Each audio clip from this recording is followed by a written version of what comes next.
Series নির্ধারণী তৃতীয় টি-20 ম্যাচে আয়ারল্যান্ডকে পাত্তাই দেয়নি বাংলাদেশ ক্রিকেট দল। দুরন্ত ক্রিকেট খেলে ব্যাটে বলে দাপট দেখিয়েছে টাইগাররা। 8 উইকেটের জয়ে ম্যাচের সাথে সিরিজটাও জিতে নিয়েছে বাংলাদেশ। ম্যাচে আগে ব্যাট করতে নেমে শুরুটা দারুণ হয়েছিল আয়ারল্যান্ডের। পাওয়ার প্লে মধ্যে পার করে ফেলে 50, তবে পাওয়ার প্লের পরেই একের পর এক উইকেট পড়ে। শেষমেশে 117 রানে অল আউট হয়ে যায় আয়ারল্যান্ড। জবাব দিতে নেমেই সহজেই এই রান পেরিয়ে গেছে বাংলাদেশ। ওপেনিং এ তানজিদ হাসান তামিমের সঙ্গে ঝড়ো ব্যাটিং এর সুবাদে তেমন একটা বেগ পেতে হয়নি টাইগারদের। 36 বলে 55 রানের হারনামানা ইনিংস খেলে 50 হাঁকিয়ে দলকে জিতিয়ে মাঠ ছাড়েন তানজিদ।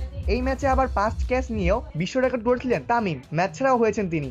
ম্যাচ ছাড়া পুরস্কার হাতে নিয়ে তানজিদ বলেছেন, শুরুতে বলবো আলহামদুলিল্লাহ, সিরিজ জিতেছি।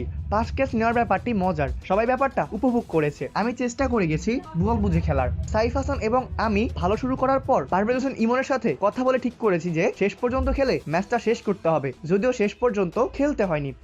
50-র পর ব্যাট দেখিয়ে করা উদযাপন নিয়ে তানজিদ বলেন, আমার টিম ম্যানেজার নাফিস ইকবাল ভাইকে উৎসর্গ করে 50-র জন্য আমার উদযাপন করা। গতকাল তিনি আমাকে ডেকেছিলেন, টিকিট চেয়েছিলাম, আমি বলেছিলাম এটি আপনার জন্য উপহার। পরে তিনি বলেছিলেন 50 পেলে যেন ব্যাট উঁচু করেই দেখাই, তাই এমন উদযাপন করা। সিরিজটা 2-1 ব্যবধানেই জিতে নিল বাংলাদেশ। অপূর্ব দাস, লিভাস নিউজ।